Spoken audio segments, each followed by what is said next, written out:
Mesdames et messieurs, bonjour d'être venus aussi nombreux pour encourager l'équipe de première de l'option théâtre et l'option musique. Alors aujourd'hui, nous allons vous présenter une pièce de théâtre intitulée Les Précieuses Ridicules de Molière. Les Précieuses Ridicules, comme beaucoup d'autres pièces de Molière, sont des comédies-ballets. C'est le roi Louis XIV qui a instauré cette nouvelle forme. Il voulait un spectacle qui allie la danse, la musique, le chant. Et la pièce met en scène deux gentilshommes prétendants, Lagrange et du Croisy, sortant de chez Gorgibus, un bourgeois de province récemment arrivé à Paris. Ils sont très mécontents de l'accueil méprisant que leur ont réservé Magdelon et Cathos, respectivement fille et nièce des vieillards. Lagrange trouve alors un moyen de se venger de l'impertinence de ces deux jeunes vies précieuses poussées au ridicule. Il va déguiser son valet en gentilhomme et va séduire les deux ridicules. Nous laissons maintenant la place à nos comédiens et à nos musiciens.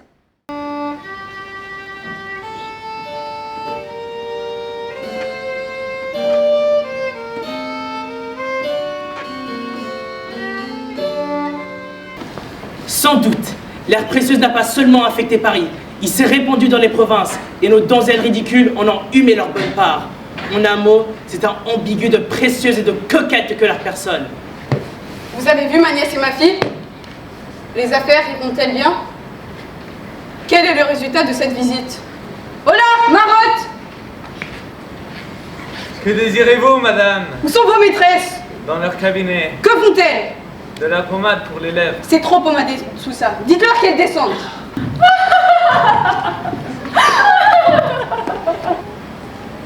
Il est bien nécessaire, vraiment, de faire tant de dépenses pour vous graisser le museau.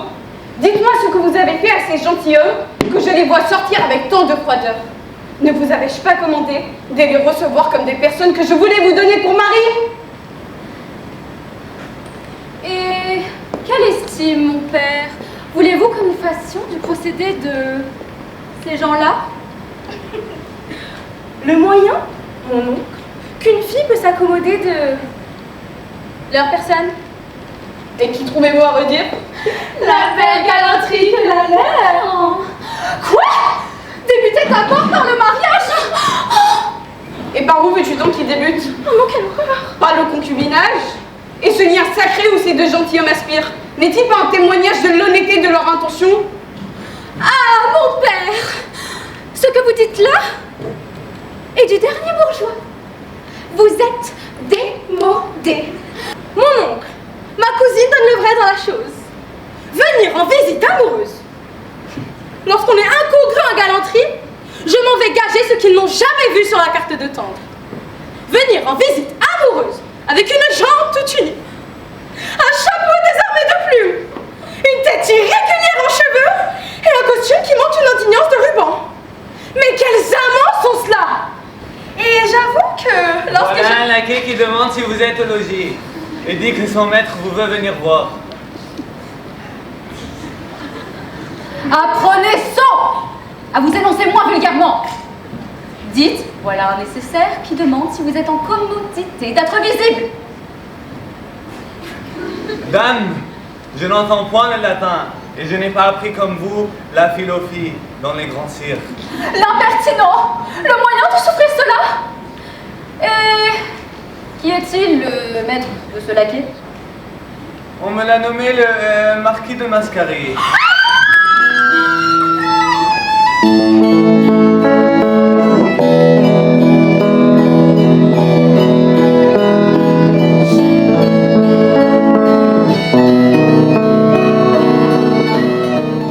Mesdames, vous êtes sans doute surprises de l'audace de ma visite, mais votre réputation vous attire cette méchante affaire. Et le mérite a pour moi des charmes si puissants que je cours partout après lui. Si vous poursuivez le mérite, ce n'est pas une notaire que vous devez chasser. Pour voir chez nous le mérite, il a fallu que vous l'y amenez. Ah! Je m'inscris en faux contre vos paroles. La renommée accuse juste en comptant ce que vous valez. Et vous êtes ce qu'il y a de plus galant dans Paris.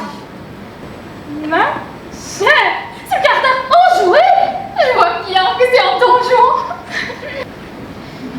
Oh! Oh! Je n'y prenais pas garde. Sans songer à mal, je vous regarde. Votre œil en tapis noir me dérobe mon cœur. Au voleur! Au voleur!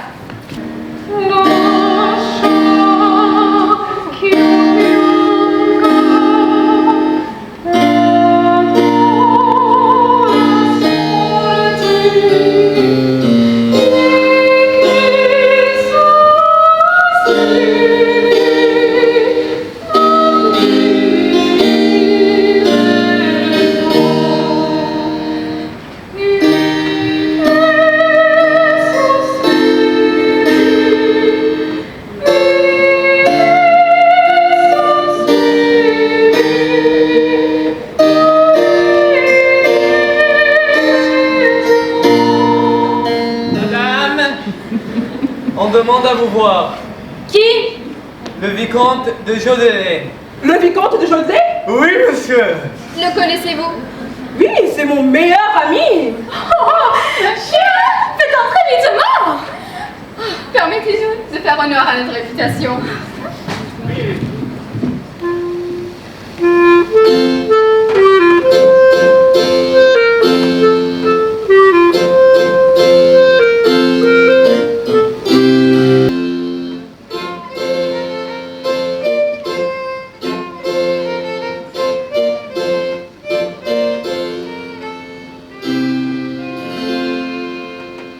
Le voici.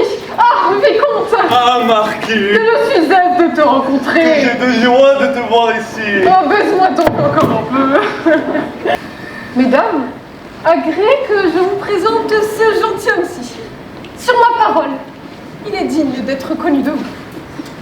Il est juste de venir vous rendre le service que l'on vous doit. Et vos attraits exigent leurs droits seigneuriaux sur toutes sortes de personnes. Mesdames, ne vous étonnez pas de voir le vicomte de la sorte. Il ne fait que de sortir d'une maladie qui lui a rendu le visage pâle, comme vous le voyez. Ce sont fruits des veilles de la cour et des fatigues de la guerre. Notre connaissance s'est faite à l'armée. Et la première fois que nous nous vîmes, il commandait un régiment de cavalerie sur les galères de Malte. Mais la cour récompense bien mal aujourd'hui les gens de service comme nous. C'est ce qui fait que je veux prendre l'épée au croc. Pour moi, j'ai un furieux tendre pour les hommes d'épée. Ah, je les aime aussi, mais je veux que l'esprit assaisonne la bravoure. Je m'en dois bien souvenir, ma foi, car j'y fus blessé à la jambe par un coup de grenade dont j'y porte encore les marques. Mettez un peu de grâce. Vous sentirez quelques coups. C'était là.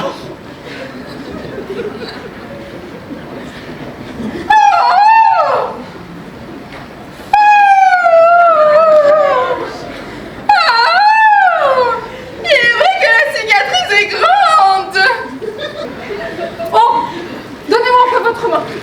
Et tapez celui-ci, là, justement au derrière de la tête. Y êtes-vous?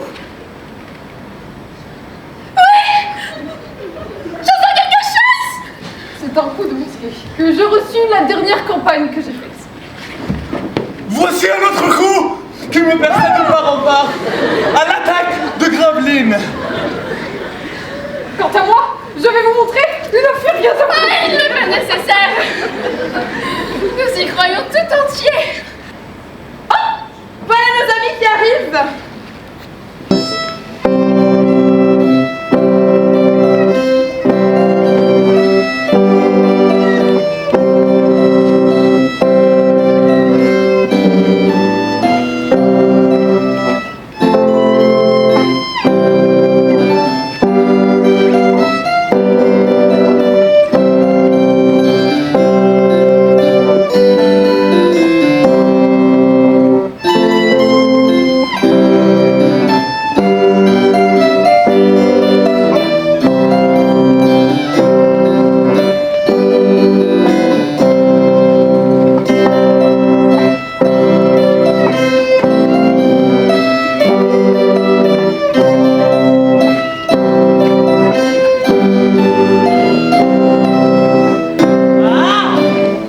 Coquin, que faites-vous ici?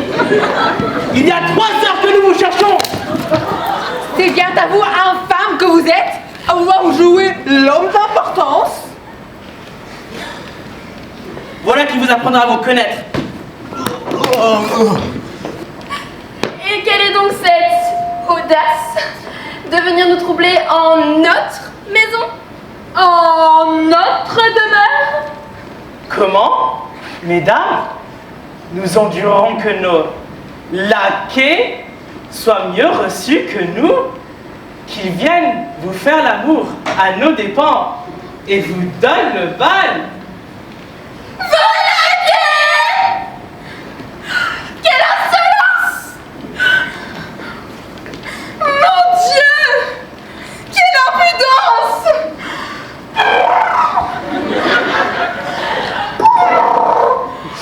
Vite, collez des pouces sur le champ. Voilà le marquis et le vicomte à moi. Adieu notre braverie!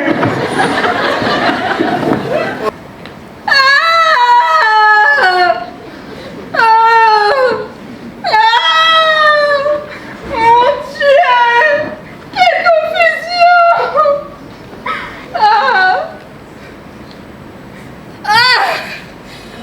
Je crève de dépit!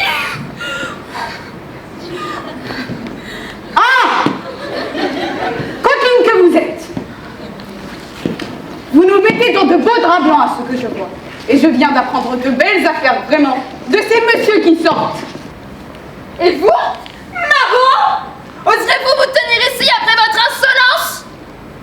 Traité comme cela un marquis? Voilà ce que c'est du monde. La moindre disgrâce nous fait mépriser de ceux qui nous chérissent. Allons, camarades. Allons chercher grâce autre part. Je vois bien qu'ici, on ne s'intéresse qu'à la vaine espérance et qu'on n'y considère point la vertu toute nue.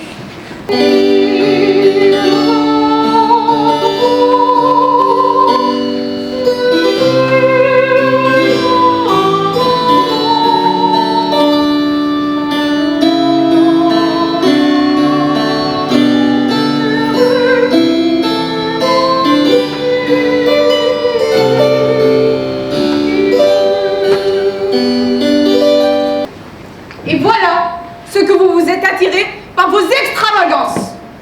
Allez vous cacher, Videl. Allez vous cacher pour jamais.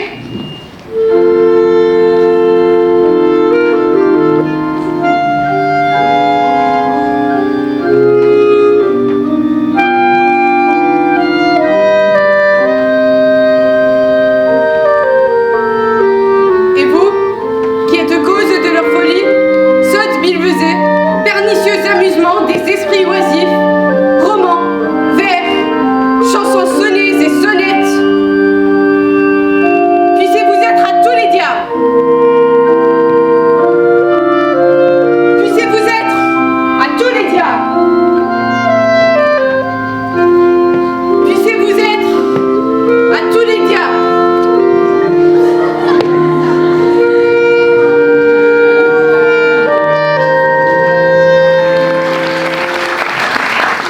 On a encore besoin de vos applaudissements pour accueillir chaque membre de la troupe étoile. Donc un tonnerre d'applaudissements pour Malak dans le rôle du père. Accueillons aussi les 2 gentilshommes, Yacine et Lina. Un tonnerre d'applaudissements pour les précieuses, j'ai nommé Zayn, Nouran, Amina, Hana, Mélissa et Nan. Nous appelons maintenant les valets déguisés, donc Sarah, Myriam et Jodé alias Mazen.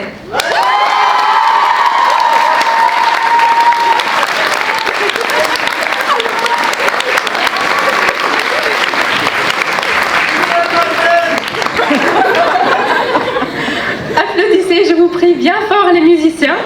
Nous avons Jihan, Jérôme, Yasmine, Laetitia et Ali. Jade et Céline, qui font partie aussi de la troupe symphonique du lycée français.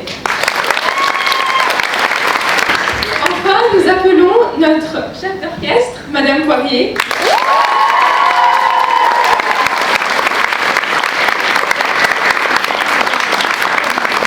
Et en scène Madame Osny.